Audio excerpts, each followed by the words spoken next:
We are back and we've got a fantastic show for all of you today. And this is a great podcast, actually, because Julie and I originally wrote this content where, when I think structuring some coaching calls for clients we had that were indeed sabotaging their success. And so today's show is called 11 Signs You're Sabotaging Your Real Estate Success.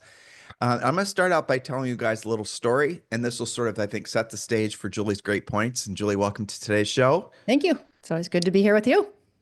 So thank you, you too. And so what we're going to be doing is I'm going to just describe a scenario. So let's just say you're in an earthquake area of now I'm just jumping into this weird, earthquakes, but just bear with me here.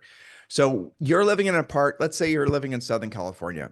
And let's say in Southern California, you've lived there your entire life, and there's help me out with the scientific definitions and names of all this, Julie. Hmm. There's seismologists whose job is to basically know when there's going to be earthquakes happening. And so what these scientists do is they place these little meters. I'm not really sure what the names of all these devices are, but they place them all around the fault line. Julie, what's the fault in Southern California called? Oh Amp, gosh, I uh, can't remember. San oh, Andreas, maybe. San Is Andreas. that Yeah, you right? are right. Yeah, that's it.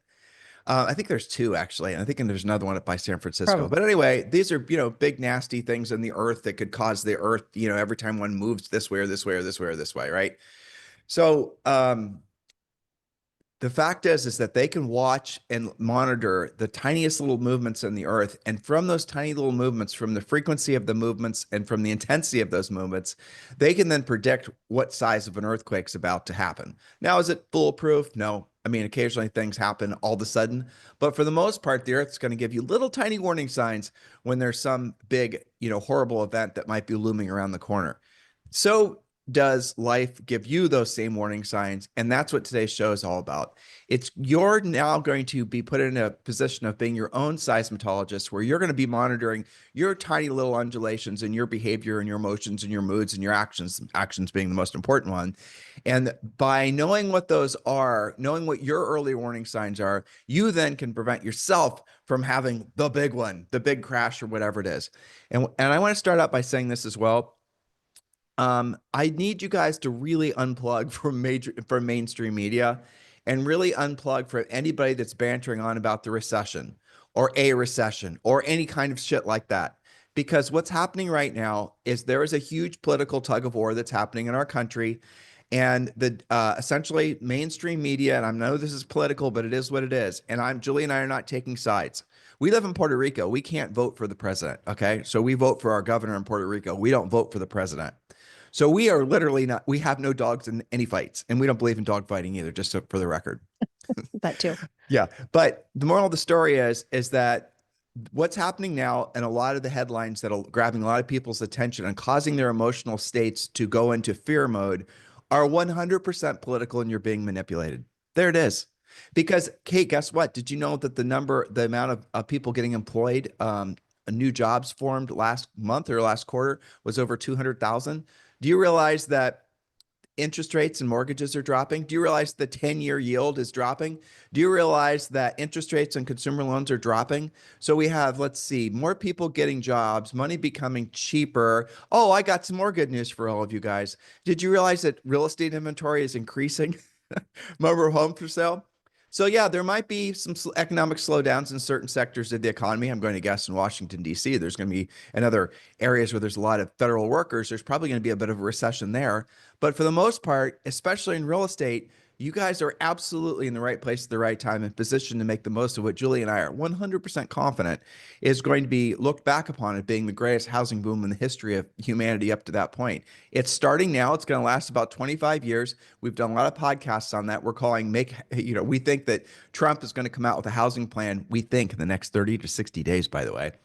And we think it's going to be called Make Housing Great Again. But anyway, I'm bouncing all over the place. The moral of the story is for you to participate in this new housing market that's here, you got to be getting your head screwed on straight. And the worst thing you can be doing is tuning too much into the negative news. So if you are ingesting, consuming, listening to, participating in, or even passing along any negative news that might be politically motivated, and maybe you didn't realize it was politically motivated, you just need to stop, because it's doing nothing for the people you're passing the information along to, nothing positive for them, and it's doing nothing positive for you.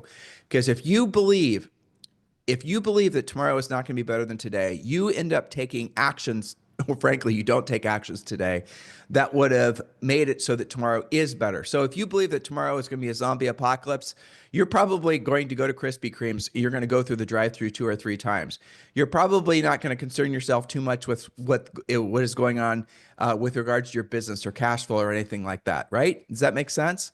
So definitely be observant of how you're behaving and how those outside influences on you are adversely affecting your outcome because you are in control of it. And yes, even if there is a housing or I'm sorry, an economic slowdown, recessions do not affect everyone equally. And you very well could be positioned perfectly to have the best, 10 or 15 years of your life, despite the fact that maybe there is a recession that lasts a quarter. Who cares? It doesn't matter because you are in the right place at the right time. And if you look at past recessions, guys, naturally there was no real slowdown in home sales. So again, don't get politicized. All right, Julie, I'm climbing off my soapbox. I put the ladder up against the soapbox. That's Um, okay. You were teeing it up because what you're talking about gets down to what you say to yourself. Words matter, right? Today we're going to talk about how to know if you are going down, circling the toilet bowl, however you want to say that with your thoughts. It's what you say to yourself, and it's also what you say to your prospects, your clients, your friends, your center of influence, people you run into when you're out and about, people you see at an open house. So we're going to talk about scarcity mindset versus an abundance mindset. As you were just talking about a recession, we have to remember that houses sell during a recession too. And in fact, as from an agent standpoint, you actually have more motivated people during a recession, people who actually have to sell. You have relocation, you have new jobs, you have downsizing, right sizing, you have baby boomers deciding that they're just going to retire and sell their house and buy something in Florida. Things happen, transactions don't just end. So if you find yourself maybe in DC, I've got coaching clients in Washington, DC. Some of our elite clients are in the DC area. There's always reasons that homes sell. And it doesn't have to be tied to an interest rate or the stock market or what you're hearing on the news. So a lot of what we're going to talk about today is what you're saying to yourself. And to your point, Tim, sometimes what you start repeating in your mind is just a reel that you heard on some kind of news show or Well, it whatever you want to call it. reinforces, right? It reinforces. Yes. So, like you mentioned, an open house. So, if you're in an open house and someone was just listening to some mainstream media report on, that's politicized about how the world's going to come to an end. Oh, it must be because of Donald Trump, for example. Then you're going to that person walks into your open house and they're probably not. I mean, people don't buy anything when they're not feeling optimistic. That's really the bottom line, other than the absolute bare necessities. And again, real estate is an absolute bare necessity for a lot of It people. is. So go you. But you got to, be keeping all these things in mind that if you are not the person that's going to be able to have a positive mindset and realize that a lot of the emotional burdens that people are carrying around really are not their own. It's been assigned to them, or so like they walk into your open house and they say, I just listened to something and it was talking about this or the other thing, bad news, bad news. And then you then Google it. And then the next thing you know, Google knows you Googled it. So then all of a sudden Facebook knows you researched it. And all of a sudden your social algorithms are just doing nothing but reinforcing all these same things. I mean, I'll tell you, I'll tell you something funny. Julia and I made the mistake, and I caution you not to do this on Netflix, of watching something about World War II, specifically about Hitler. And it was something just, it caught our eye. There's some new historical thing that was somewhat fascinating. It was about artifacts, or it was the Holy Grail. I don't remember what it was. But I'll tell you what, Netflix's algorithms thinking that Julie and I are like, World War II fans. And so we've got more World War II options than I even knew existed Nonstop. Yeah. nonstop.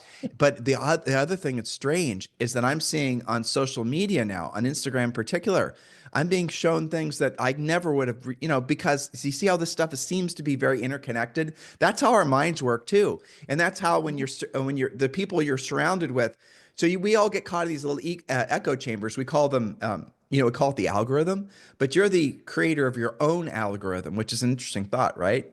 So as we go through these points and we ask you to consider whether or not you're creating abundance in your life and scarcity in your life, you can choose either, no matter what's going on in the economy, no matter what's going on with interest rates, no matter what's going on in politics, no matter what's going on anywhere, but you have to choose to have that mindset and then reinforce it with your actions. And you'll attract other people to you that have similar mindsets. And guess what?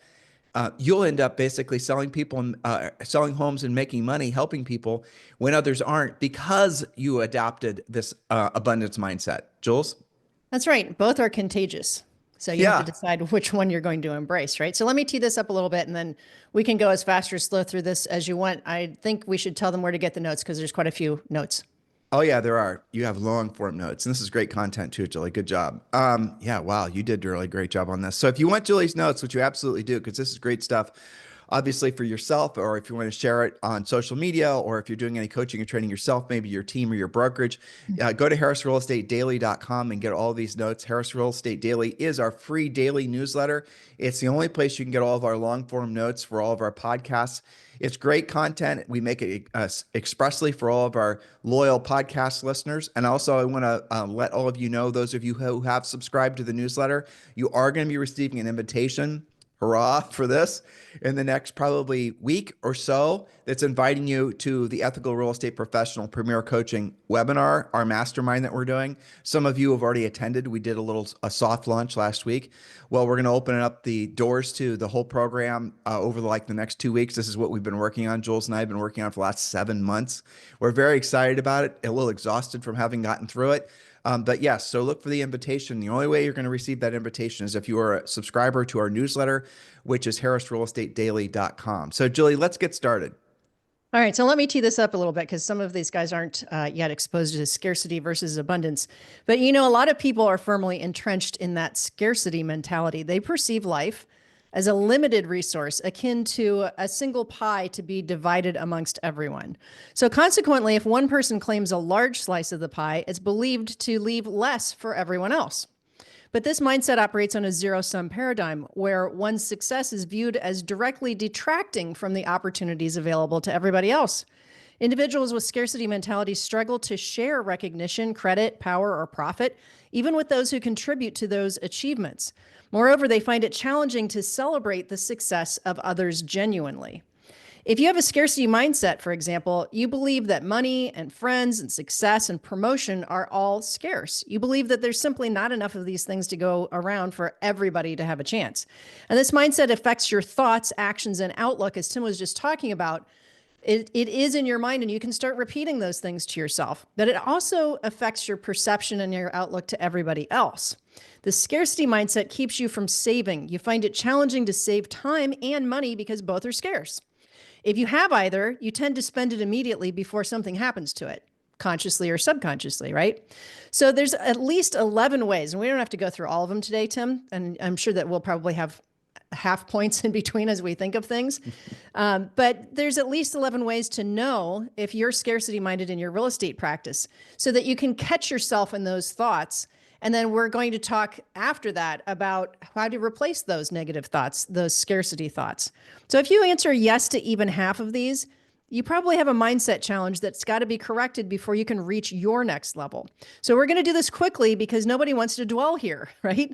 I don't even hardly want to read them because you and I work very hard with ourselves and our family and our clients to stay out of that mentality that doesn't work, right? So Well, after the test, we'll get to the mindset of abundance. Go ahead. so again, the interesting thing, God gave us this innate barometer inside of all of us, or maybe it's even a thermometer. I don't know, Julie, help me out with Mhm. theometers here, but it's called, it's some people call it your intuition. But it's how you feel, right? So if you notice yourself feeling fear, feeling anxiety when you're around certain people or reading certain things or just all those types of things, if you just monitor your emotional state, how you fear, like how you feel. I feel it sort of, when I'm around somebody, for example, and I start feeling or not making myself, but I start feeling, just even saying it, I'm stuttering, right? But I did it again. When I start feeling a little anxiety, that's kind of Mhm. center mass of my body, then I know, then I'm being triggered by something. So something emotionally is being set off. And I'm observant of that behavior. So I'm observing that around this person, I'm feeling anxious. So am I feeling anxious because maybe my ego is being triggered? Am I feeling anxious because maybe my intuition is telling me something I should be paying attention to? Or maybe it's none of those things. It's just an errant emotion. But the moral of the story is that as we go through these points, if you find yourself struggling or even, I think, I don't know, even being mad that we even brought this point up, then it's probably, the old saying is wherever you struggle the most is where your growth needs to be. And that's something to keep in mind as you're going through this and monitor how you feel. Monitor how you feel, just scaling this back to our original point. Monitor how you feel around certain people when you're consuming certain types of news. What happens is the bad news triggers a physiological reaction in our brains, and we get used to, and you guys know this is true, it's like a little caffeine hit. And listen, I'm not against a little caffeine hit, see? but what happens is we get addicted to it. And then what happens is that the addiction requires more and more and more. So more drama, more drama, more drama. And then you end up doing doom scrolling. You go from doom scrolling to, all your friends and all your entire environment. Remember, we were talking earlier about the early warning signs of a big earthquake. So as we go through these points, and we will go through them quick, and you can get the notes from Harris Real Estate Daily, do monitor how you're feeling as we go through these things. All right. So 11 things to consider. Julie, I'll do the first two, okay? Okay, sure. 11 things to consider: the scarcity mindset. So ask yourself, this is the hard one. We're doing it first. You have no savings ever. If you do, it's maybe for a couple weeks, sometimes as scarce as a couple hours. And I've had that conversation, Julie has as well, with lots of coaching clients, even ones that earn a lot of money. If their first go-to thought is, where can I spend this money? That's somebody who probably won't, well, obviously they're not going to have real money in their lives for very long, because their first mindset is to go to spend it, and spend it usually on things that are not going to give them any sort of meaningful return on investment. And in speaking strictly from a real estate, perspective, agents, brokers, marketing and branding, okay, ads, things like that. Things to make you feel famous, things to basically make you perceive that you're getting recognition. That's a surefire sign that you're living in a scarcity mentality. Whereas if you run your business like Julie and I, in your life, frankly, like we hope you do from our coaching and training and premier coaching, what we want you to do is run a very, very high profit margin business. You earn $10,000, you're keeping eight of it. And then from that, we want you to invest that money in a meaningful way into things that will compound, so that one day your money's working for you. You no longer have to work for your money. That means sacrificing, not being able to go spend money on, the things you may have been spending money on. It means changing your approach to money. Now, I'm going to give you a little side point here. Don't try to overly analyze or worry about why you have a strange relationship with money. Julie and I have always had that, and we never have tried to overcome it. But I'll tell you what we did, because we didn't trust ourselves, is we originally started to force ourselves to save money. So we would set aside 10%, and we increased it from there of every commission check we made. But the other thing we've done is we will put assets, we'll create assets, rental properties, and we'll put them in such, a rental property is a great asset because it's not liquid. You can't get at the money, but it also forces us to save. And we do other things like that as well. To this day, we do it that way because we don't inherently trust our ability to make the wisest of decisions, because who knows why, who cares? So, like I said, I'm not trying to understand why we think or feel the way about money that we do, but we put systems in place to make it so that our lesser selves, when it comes to our lower IQ money selves, are not going to spoil the potential of our futures. Maybe you do the same thing. Point number two: you believe there's only so much money to go around, and you often get in conflict over commissions, both you and your clients and other agents. You're a huge fan of procuring a cause agreement. One of the biggest, most powerful statements you can ever say to yourself is this one: next. Really, truly, next. And like worrying so much, Julie used the example on her point of basically commissions, but the reality of it is that pertains to everything. Now, here's where this advice or this suggestion can go wrong. When everything is competitive and you have to win. There's only one agent that's going to get the listing, and only one agent that's going to work with the buyer that's going to buy the house. So we're not saying don't have a mindset of competition and winning and have a high skill set. But what we're saying is there's so many people out there, especially what we're knowing is going to happen in the housing market, with the increase because of demographics and housing demand. There's going to be an overabundance of people that want to buy or sell real estate. And there's certainly not going to be any scarcity of people that you can transact with. That's what we're talking about. But it doesn't mean that you can flippantly just lose opportunities because, oh, I lost that listing, I'll just go on to the next one. Oh, that one wasn't meant to be, I'll just find another one. No, we want you to win. We want you to dominate, and we want you to leave nothing to chance. But we also want you to realize that just because you're winning doesn't mean other people can't as well at the same level. And that's what makes life more interesting. Julie, point number three. Yes. And three, I'm actually going to update and edit. So I'm going to go to number four. You lose listings over, this is related to the commission thing again and dealing with money. Sometimes you lose listings over sticking to your guns on commission. You'd rather be right or righteous then give a little to make a deal happen. And that stems from believing that there's only so much to go around and you'd rather stick to that and it's all yours and we can't be flexible and we can't negotiate. So that's an indication of a scarcity mindset. Why'd you skip three? I think three is a good point. Because I just need to update a date. Did you read that? Oh yeah, that doesn't matter though. Let's go Okay. back to point three, Julie, and Okay. because it's similar to what you just said. Don't use buyer agency agreements because you're afraid of losing commission to an agent who doesn't use buyer agent agreements. We'll just stop there. And so what that basically means is that you're meeting with a buyer and you're not asking them to commit to work exclusively with you because you're afraid if you do, you're going to then have to prove your value and you're going to have to prove to them why you're worth them paying a commission to and why you're worth them just obligating themselves exclusively to you. So your mindset is there's not a lot of potentially great buyers out there. So what do you end up working with? The non-great buyers, the non-motivated buyers, the ones that frankly will never transact and you'll, lose all your time and you'll end up commissionless at the end of the day. You'll be one of the 71% of all agents that never sell a house. So if you want to know the agents that have the abundance mindset, they're the ones that are insisting on the exclusive buyer agency contracts. They're the ones that are taking the time to pre-qualify all their buyers at a higher level. And that obviously pertains to sellers as well. So I think that's Yeah. probably, yeah. That's true. And it goes back to believing that there are enough buyers to work with and that by sticking to your guns and having skill and showing your value that, if somebody doesn't want to sign and they don't value that, you can just say next. That's okay because you believe. Sometimes it gets down to believing in your own ability that you can go find more buyer leads. Do you know how to do that?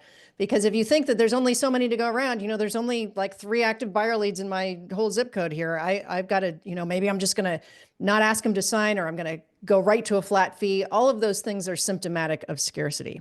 Yeah, well, it's So because if I don't get this buyer, there won't be another one, and so I have to basically work for free to get this buyer or this listing, exactly. right? So, but Julie, that does go back to a lack of skill and Mm-hmm. confidence. Knowledge equals Sure. confidence, ignorance equals fear. So if you know you can generate more leads, you're probably not going to be worried too much about losing a lesser motivated But one. that's abundance, isn't it? It is, and that's true. And because you're talking, sweetie, I was thinking.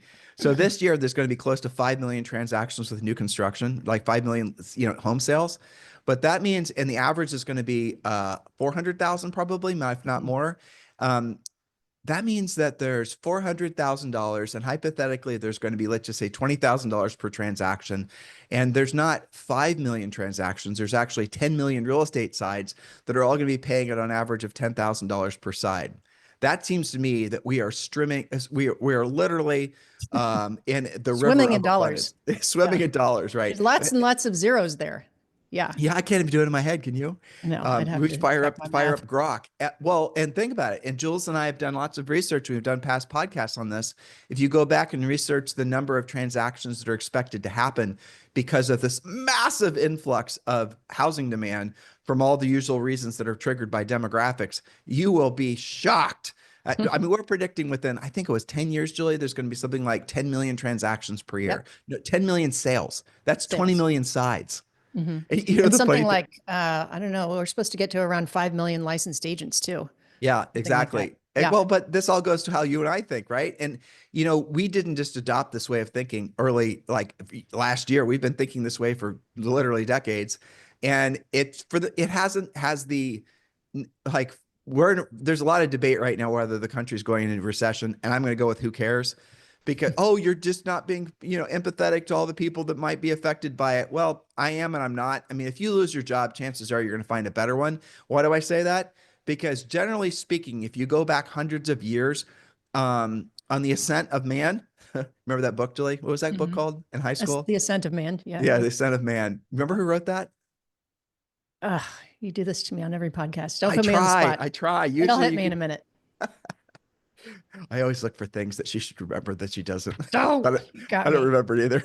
All right, yes, but the ascent of man. Anyway, so yes, in the ascent of man, uh, things have gotten not consistently better, but pretty much consistently better. I mean, like for example, you look at the stock market, there has been some times in the 30s where it may have been flat for like, 8 or 10 years. But if you look at, from the 30s all the way to today, the stock market's done amazingly well. So we're going to have some crappy maybe quarters in the stock market.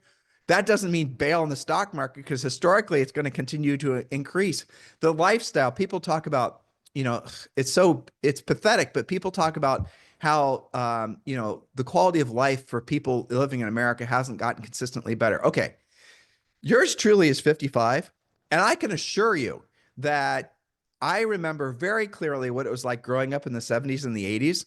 And and nothing is better was better back then. Nothing. The quality of life, the quality of air. You guys remember, if you're Generation X like Julie and I are, do you remember the smog that was everywhere from Mhm. diesels? It was disgusting. Do you remember I mean all the things that when there's literally health care, dental care, um, You couldn't even call your boyfriend without your parents listening on the other line because you didn't have cell phones. yeah, and we know because we You know, dated in high school. exactly. Yeah, but the point is everything gets better, and there's really no historical precedence behind having a scarcity mindset. There's every reason to believe that things will continue to get better, and if you have that approach to life, that opens up your mind to, hey, you know what? It doesn't matter how old I am. I can get in better shape. I can have better relationships. I can have better relationships with my friends and my family. I can have better relationships with God. I don't have to stop dreaming. Or if you're younger, you can say the same thing. You guys get it? So it's all between your ears. And one of the most important things at all times, but especially now, is to tune out all the people that are all the pernicious information that's trying to obscure the fact that we are blessed people living in a blessed time. Jules? Yes, very well said. And again, check what's going on between your ears. One of the things that drives me crazy as a coach is number 5, scarcity mindset. Are you immune to goal setting and feel that you're above it? Goal setting just isn't for you. You and I have done events where agents will kind of like wear that as a badge of honor. Oh, that's I'm just not a goal setter. Why do you do that? Is that because you believe you can't have something because you can't move forward with your goals and your dreams because somebody else did and there's not enough to go around? Why do you do that? Because you don't want the accountability of that? It doesn't really matter why. If you keep telling yourself that, you're not going to be moving your own needle. Would you agree with that, Tim? I was just thinking about the word complacency as you were reading point number 5. And the fact is complacency goes against our divine nature. So Julie and I, everybody, there's been times in our marriage in the past 30 years where we've gotten to the point where with a couple pivots, we could have probably largely retired. And I remember our original goal when we got into real estate was to basically have the ability to retire from paid off rental properties, by the way, by the time I was 40 and Julie was 39. And we did it, but it took a year later. I was 41, she was 40. And we did. We took like, I don't know, 3 or 4 months. We tried to kind of scale down. And then we didn't, yes, we were working less. But the other thing that started to happen that was really surprising is we started to lose touch with all the things that the feelings we used to have, not for each other necessarily, because we spent a lot more time together, but all the things we used to have about how it made us feel to be in contribution to other people, our interactions with other people. Like it was when we had our coaching business, and in our coaching business was always requiring that we get constantly better. Otherwise, that's the nice thing about being a coach is that if you're not getting better, your clients are going to stop paying you. So to get better, you don't just get better as in I got my scripts nailed. You have to be getting better in all aspects of your life if you're a really good coach, because the best, truest performers that are looking to hire coaches are looking for coaches that are going to be themselves on a quest to improve themselves. And so when we sort of retired when we were 40, we didn't really realize that that was going to cost us in all kinds of different ways. And the biggest one being mental, emotional, and spiritual development was going to plateau as well. So what we learned from that is you can never truly be complacent. And that's a fake word when it comes to behavior. So if you think you're going to get to the point where you have enough money where you're going to be able to, have just do nothing. You will probably get to that point, but you won't want to just do nothing because it goes against your nature. And the nature of somebody that was able to get to the point where they had the option of doing nothing is not going to be somebody who will ever actually truly want to do nothing. That's the So, irony, isn't it? yeah, That's true. We know a lot of people that are like that. we do, but it scales down too. So maybe you're just not a high performance person, and maybe you don't want to climb Mount Everest. And there's no freaking way I'm climbing Mount Everest. No. But so maybe you're like Julie now. You're kind of Midland performers. You will still look for ways to be complacent. You might decide, well, you know what, I'm in good enough shape, or well, you know what, I've got this all squared away and this squared away. As soon as you stop trying to improve that specific aspect of your life, you start losing it Isn't that fascinating? So as soon as you decide that you've got it made in the business category, the lead generation category, my real estate skills are good enough, that it does not, especially in real estate, it doesn't take long for the market and the world to just blaze past you and leave you in the dust. And the next thing you know, you used to be number one in your market, and now you're like three or four. That's what happens. So I want you to keep that in mind. And Julie, that point five was really, I think, a little advanced player mode. If you're always setting goals, big goals and small goals, and a goal is a dream with an action plan, and the reason that people set goals and don't accomplish them is because there's no action plan in place. So it's one thing for you to say, I want to save, $100,000. It's another thing for you to say, I'm going to set aside 20% of every paycheck, and every paycheck is going to be automatically transferred into a Charles Schwab account. The Charles Schwab account is going to automatically be invested in the S&P 500, and the S&P 500 ticker symbol that I'm going to be buying is VOO or VII. I just gave you a plan. And I'm going to, based on my commission and my closings this year, I'll be able to have at least $100,000 saved. You put it in retirement accounts and things like that. So money goals are almost always the easiest to accomplish because you could just churn them off like that. Physical goals are as well. The ones that are harder to accomplish are the familial goals or the educational ones. You have 5 areas of life that are about goal setting. Julie, do you remember what they are? Family, financial, physical, mental or spiritual, and educational. There you go. Good girl. And so you have the real estate treasure map, which you get in the first level of, I always forget one of them. I forget which. See, I can't remember which one I usually forget. The Anyway, first three have F's or sound like F: family, financial, and physical. see how Julie's always good at these cheat codes?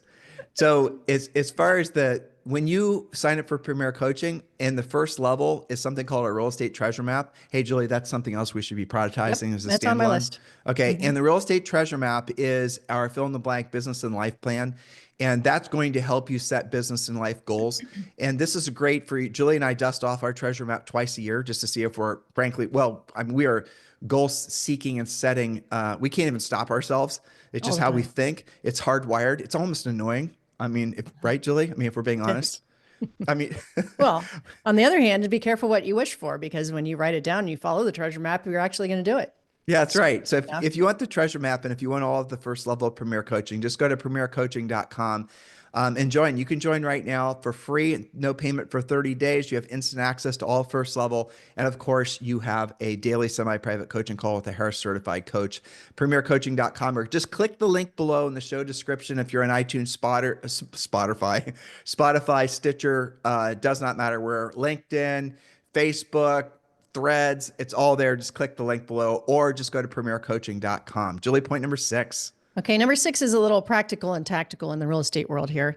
If you have a scarcity mindset, you often get outbid on competitive buyer offers because you feel that the buyers don't have the money to bid high enough to win. You kind of commiserate with them having to stretch because, there's only so many dollars to go around, right? And then when you don't win, sometimes you blame the buyer, the market, the other agent, or even the seller for your deal not happening.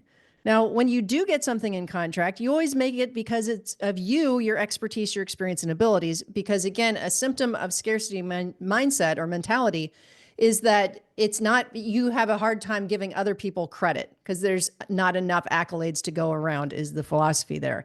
No one else is given credit or congratulations.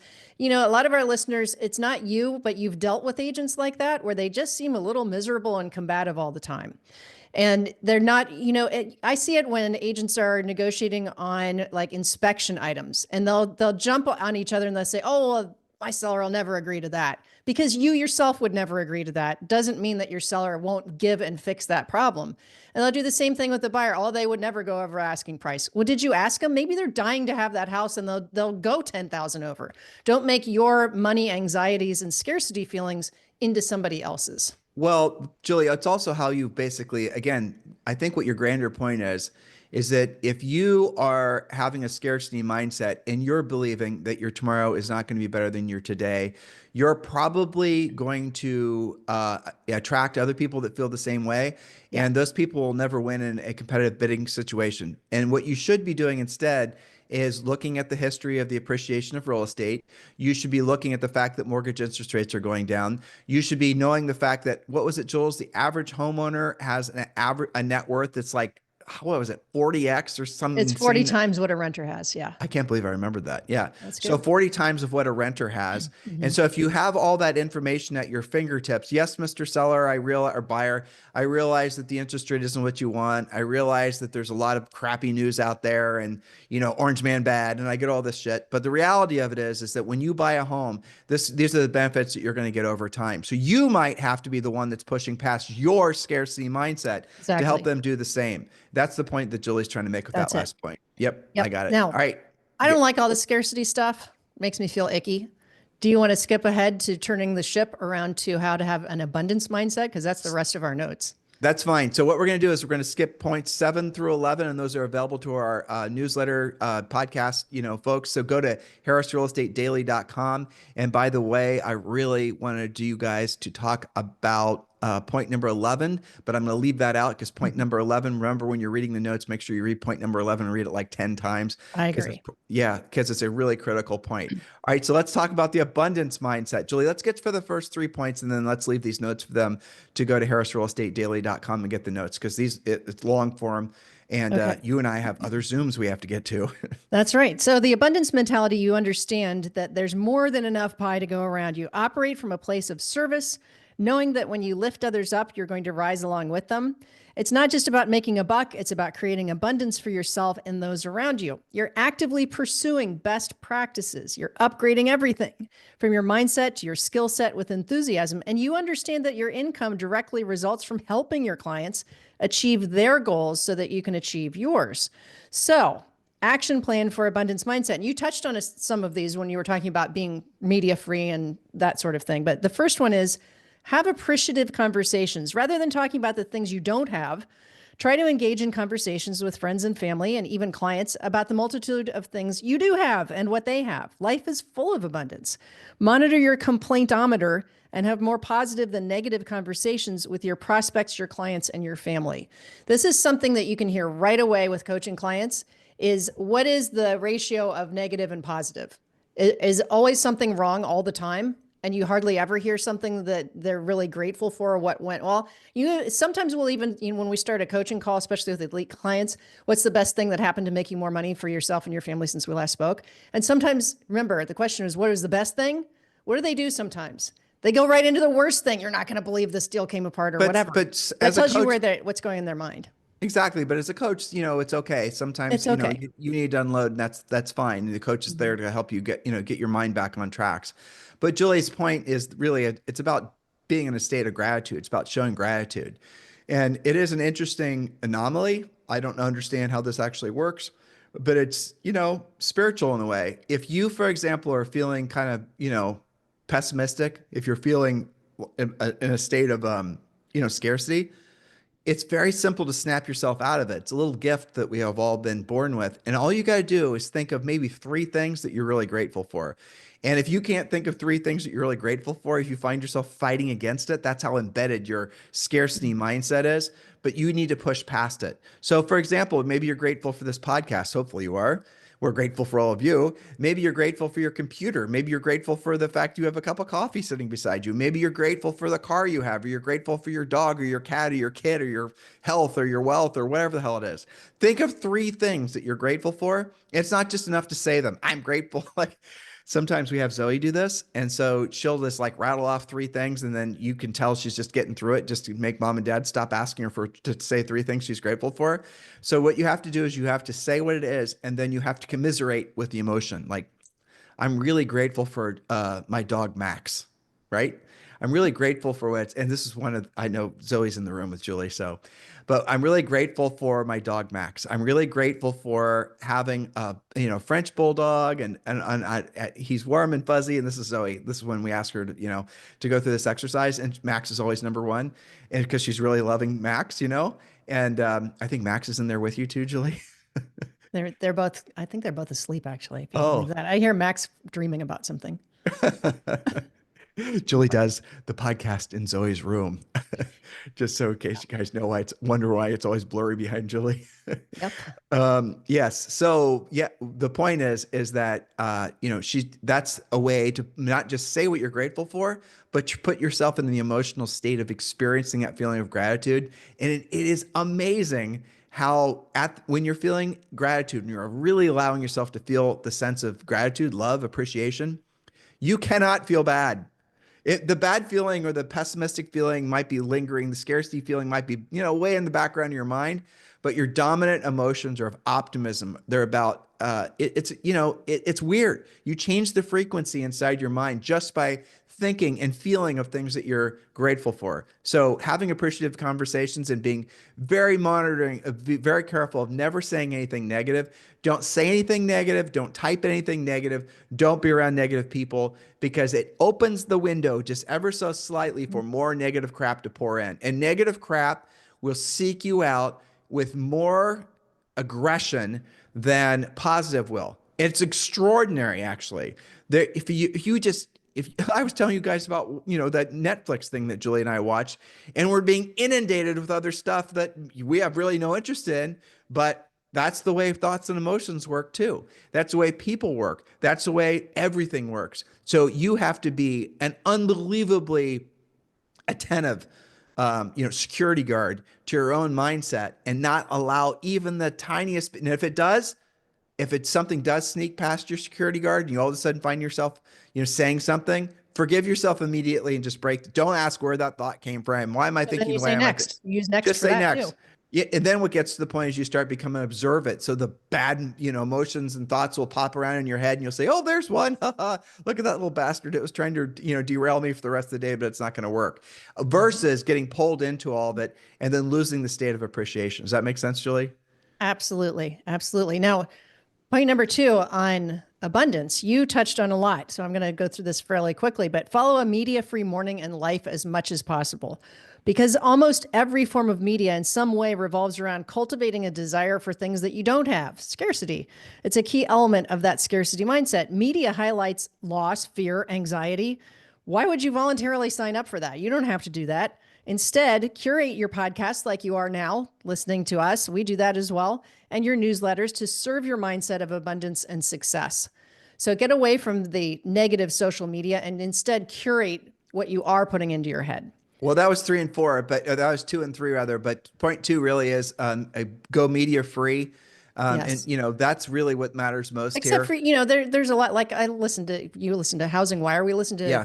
media is a big term, but we're talking about, the things that are not contributing to your goals in some way or your education or your skill set. So when I say curate, that's what the great thing about podcasts. We did a podcast about podcasts not so long ago, is that you can try things out. And if it's not your jam, then just delete it. Don't follow it anymore. And then you find something you really like and you're committed. Like, I really like listening to Monday and Thursday Housing Wire because there's great stats and facts and things that I can use in coaching and on this podcast.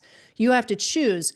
I think maybe we modify this point to say, don't be a passive listener with your media. Don't just turn on and listen to whatever your channel is. Go after something that's meaningful, that fills your cup instead of depletes you.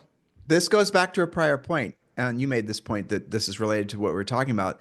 If you want to know whether or not you should be inviting more of that particular podcast, let's say, into your life, you got to be asking yourself, how do I feel when I listen to it? How do I feel when I'm consuming that, I'm reading that or I'm listening to this or this, the other thing, or even around a different person?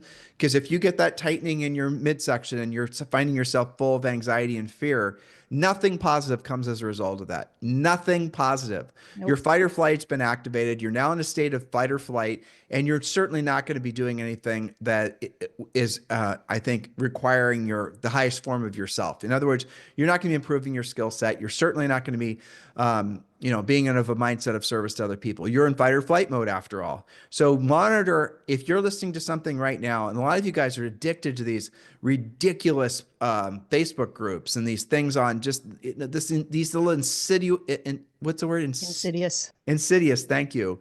Stews of what only could be labeled in some cases as evil, but you've normalized it because after all, everyone else talks and thinks like about this stuff.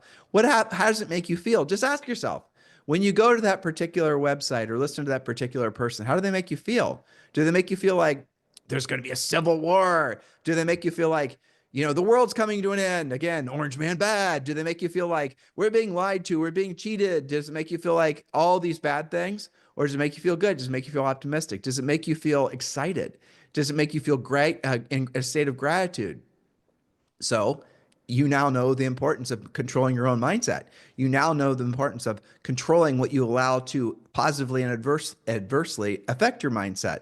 Choose which one you want to, which path you want to be on, because it compounds. If it's just like money, if you choose to only associate with positive people, positive inputs from media, if that's, you're literally only going to consume things that make you feel grateful and gratitude, empowered, that's going to compound.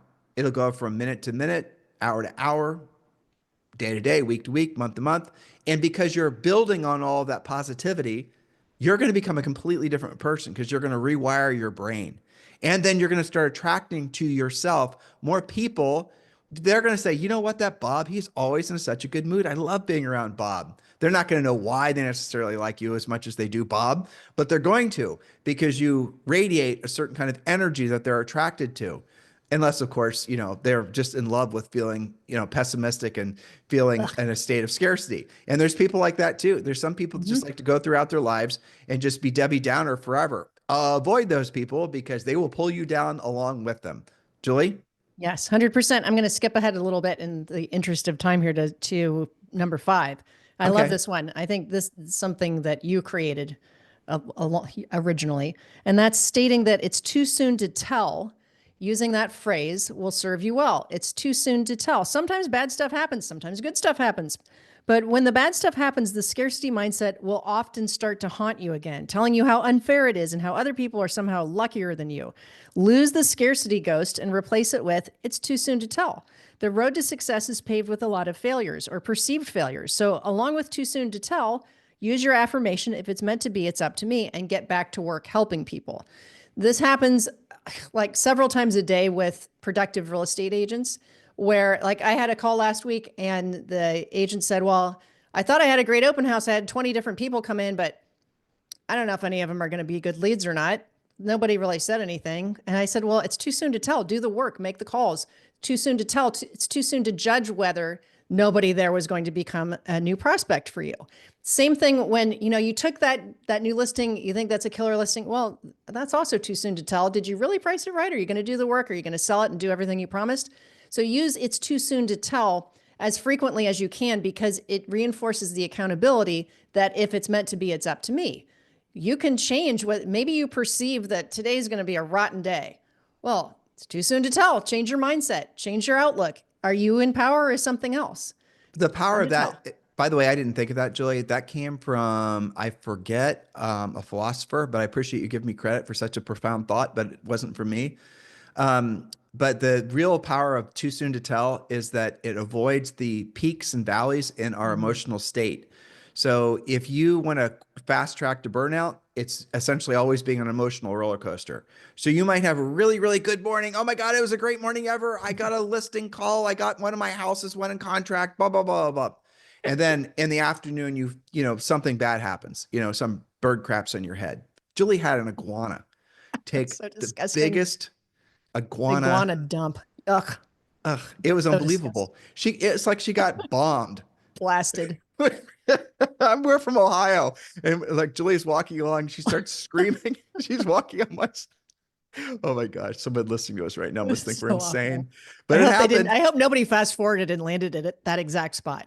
Yes, but it happened. It was extraordinary too. But she started Yep. saying, "Oh my God!" And now I'm going to kind of make this part of the story up, because it might be Okay. funny. Yeah, but anyway, she was covered with, My arm, my and shoulder. Ugh, what would iguana poo be called? I bet it's got a funny name. iguana goo. I don't know. I don't know either. Anyway, so she was in a state of, whatever. We found a place where she could go shovel it off of her. It was great. I mean, it was incredible, but it was too soon to tell, because later that day, it turns out that iguana poo, this is the part I'm making up. Iguana poo is the greatest hair moisturizer and hair mask Moisturizer. ever It's known to great. man. And her Good hair stuff. looked amazing for like a week because it was Very too organic. very organic, exactly. Because it was too soon to tell. I mean, you guys are hopefully That's an laughing at that. extreme, but I'll go with that.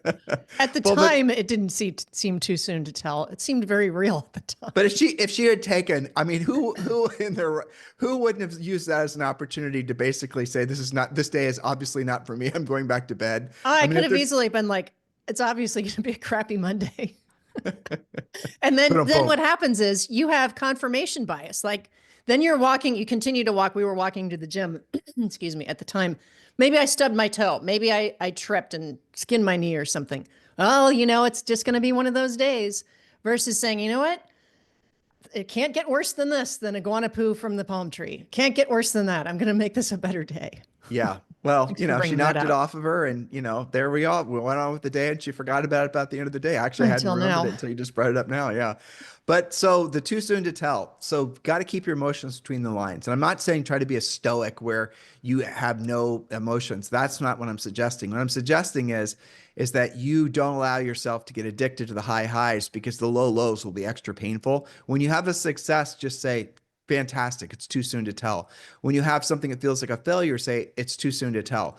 And in coaching, for example, we have had hundreds of thousands of coaching calls ourselves, not to mention our own, life sojourn.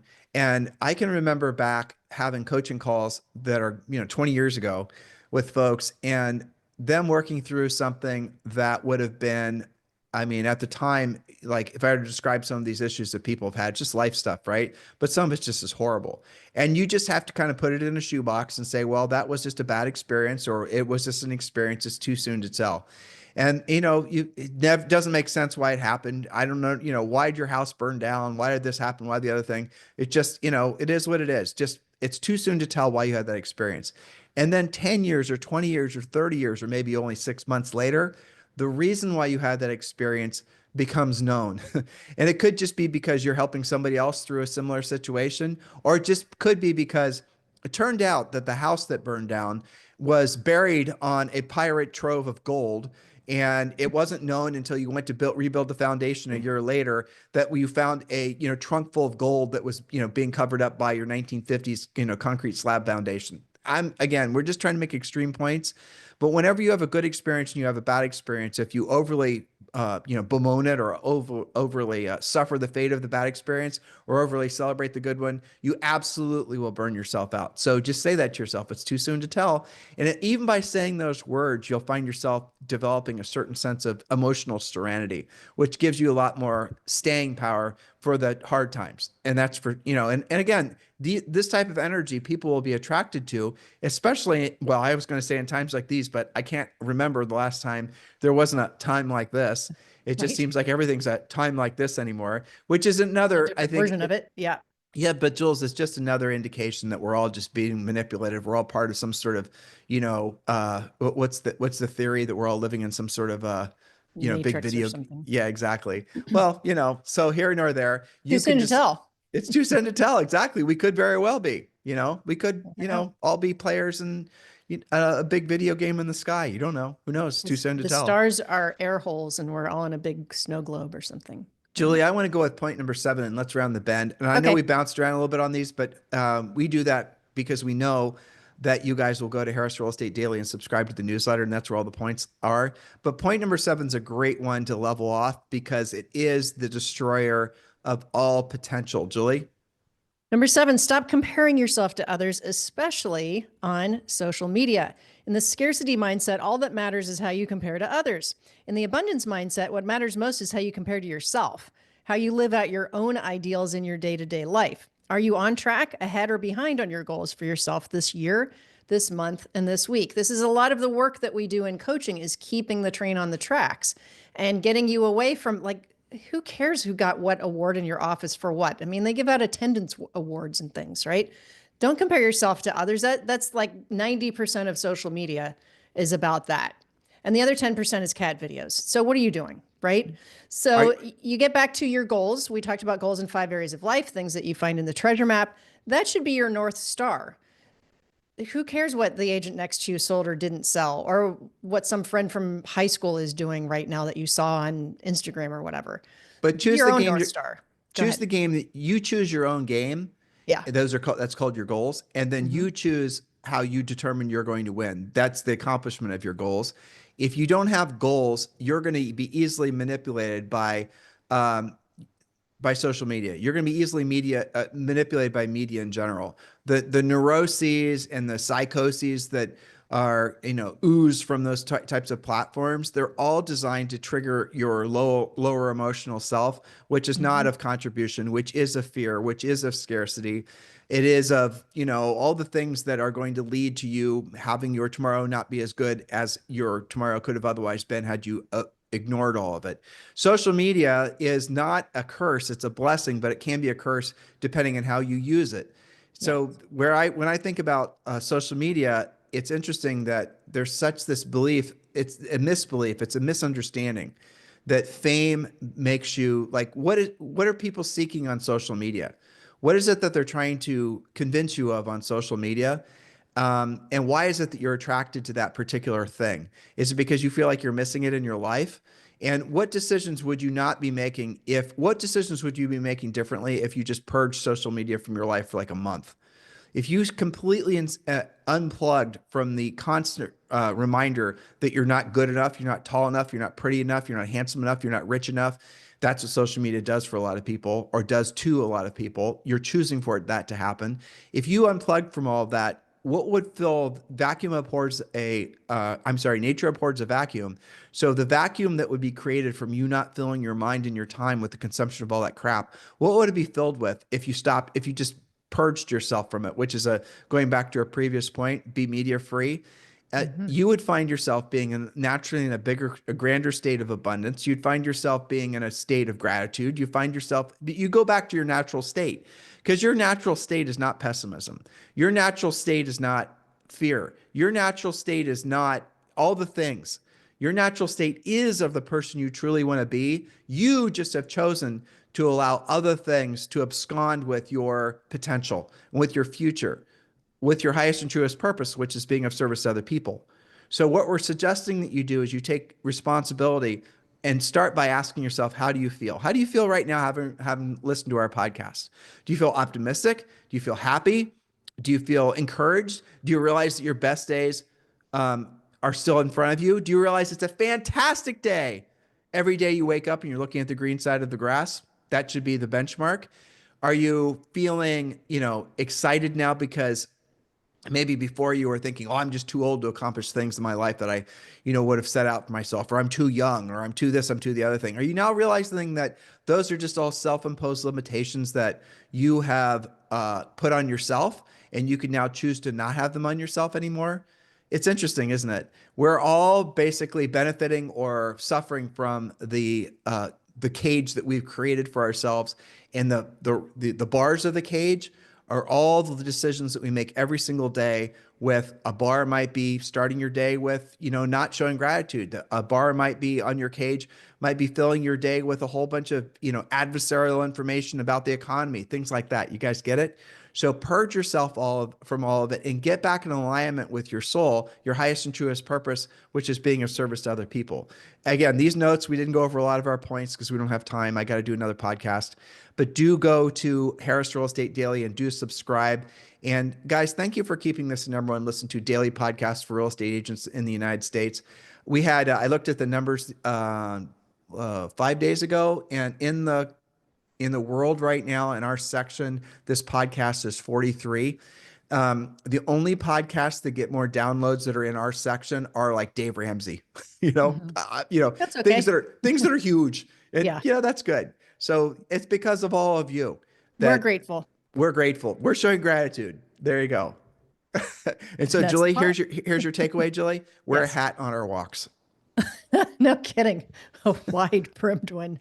Exactly. All right, you guys have a fantastic day. Talk to you on the show tomorrow. This podcast is a part of the C-Suite Radio Network. For more top business podcasts, visit c-suiteradio.com.